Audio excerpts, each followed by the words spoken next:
уважаемые гости, дамы и господа, рад приветствовать всех участников Бишкекского инвестиционного саммита. Инвестиции играют очень важную роль в развитии экономики государств. И буквально, когда я ехал к вам, Нацкомстат прислал последние данные по январю-сентябрю 2022 года. И прямые инвестиции иностранные в Кыргызстан выросли в 1,9 раза по сравнению с аналогичным прошлогодним периодом. 2 года уровень притока инвестиций превышает отток капитала. Приток прямых иностранных инвестиций из стран СНГ увеличился в 1,7 раза. На это повлияло увеличение поступления инвестиций из России в 2,1 раз, Казахстана на 20,8%. И из стран вне СНГ наибольшие прямые иностранные инвестиции приходятся на Турцию 33,5%, Китай 22,9%, Нидерланды, Великобритания около 5-6%.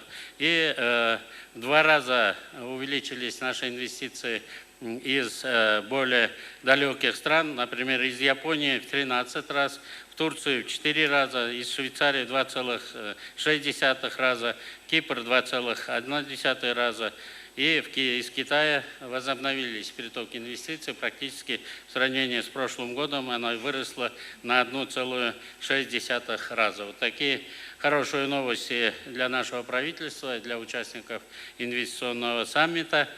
В столь тяжелое и сложное время, когда меняется концепция рынка, до этого существовала неограниченная и бесплатная ликвидность. По первым требованиям многие финансовые учреждения могли выдавать ресурсы, доступ к ним. Целое поколение банкиров, инвесторов получало прибыль от прироста активов, инвестируя рискованно, хаотично, но при первых проблемах мировые центральные банки стали вливать в систему ликвидность, тем самым национализируя убытки и приватизируя прибыль. Мягкие меры по устранению сырьевого контрибьютора инфляционного давления не привели к ожидаемым результатам, что привело к ужесточению денежно-кредитной политики в целях инфляционной нормализации. Пандемия реализовала накопившуюся глобальную неопределенность, более резкий постпандемический спад и изменение потоков прямых иностранных инвестиций, что влияет на экономику мира в большей степени для развивающихся стран. На фоне последствий пандемии коронавируса, новой вспышки COVID-19 в соседней нашей стране, Китайской Народной Республике, с повторным введением мер изоляции нулевой терпимости в районах, играющую очень важную роль в глобальных цепочках создания стоимости, ситуация на Украине и повышение процентных ставок в ведущих экономических отношениях в странах, сопровождаемые ростом их инфляции. Все это последствия вызывает так называемый кризис кризисов. В нашем понимании это почти тройной кризис, продовольственный, топливной и финансовый кризис, который уже ощущается во многих странах. Глобальные потоки прямых иностранных инвестиций в 2021 году составили 1,58 триллионов долларов, что на 64% больше по сравнению с исключительно низким уровнем 2020 года, связанной с пандемией.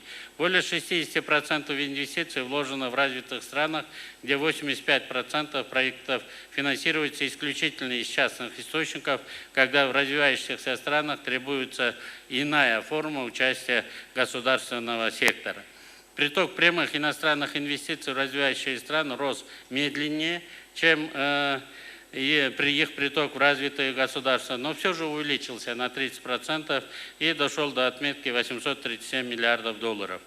В развивающихся странах в 2021 году наблюдался рост международных инвестиций в сектора, имеющиеся отношение к целям устойчивого развития. Международное проектное финансирование становится все более важным источником инвестиций в большинстве стран и в различных отраслях, в том числе и в секторах, имеющих отношение к целям устойчивого развития.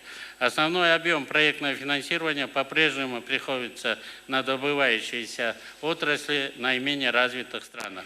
Проекты, важные для развития частного сектора и структурной трансформации, не увеличиваются, что нас не удовлетворяет. К сожалению, за последние 5 лет доля малого и средних предпринимательства в новых инвестиционных проектах резко снизилась с 5,7% до 1,3%.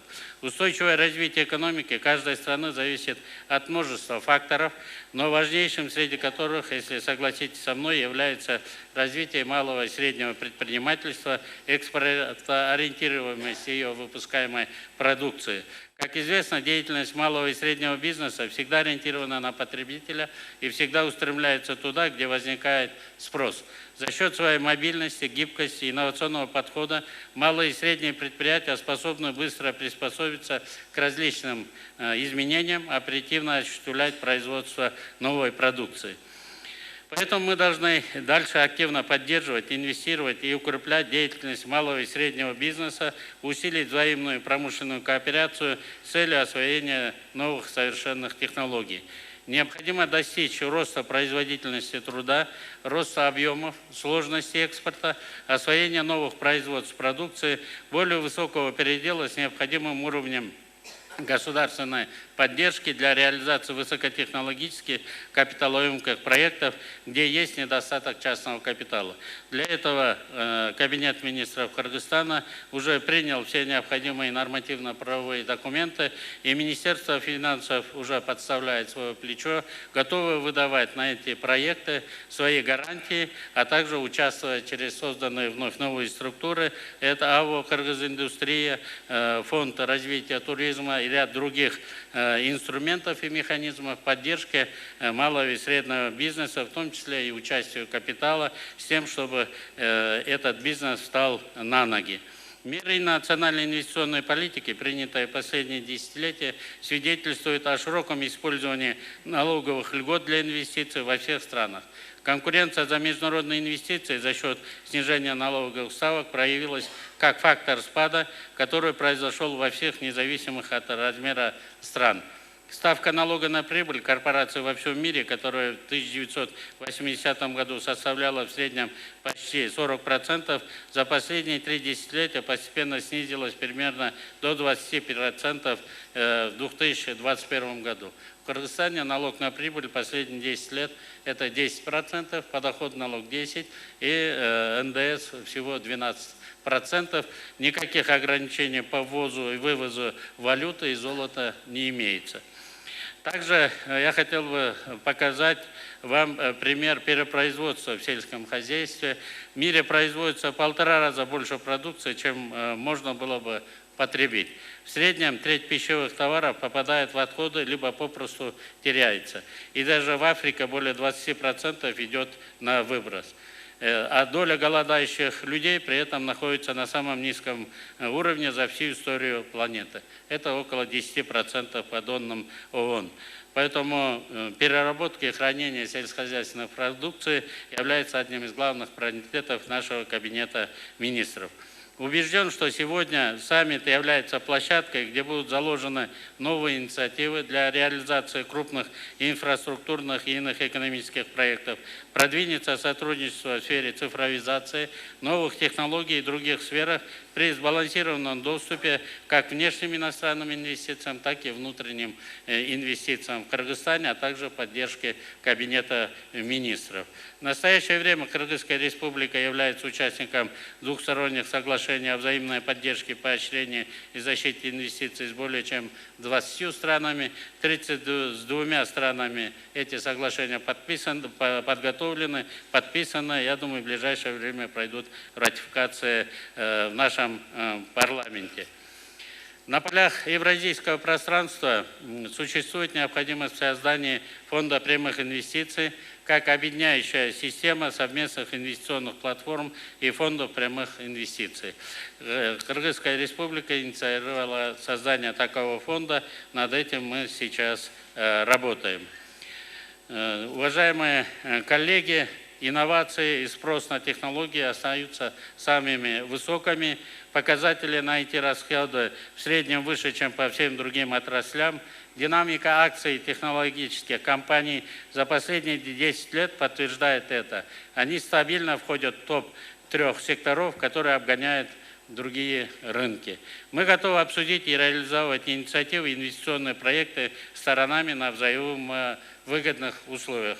Позвольте еще раз пожелать успеха Бишкекскому инвестиционному саммиту. Спасибо.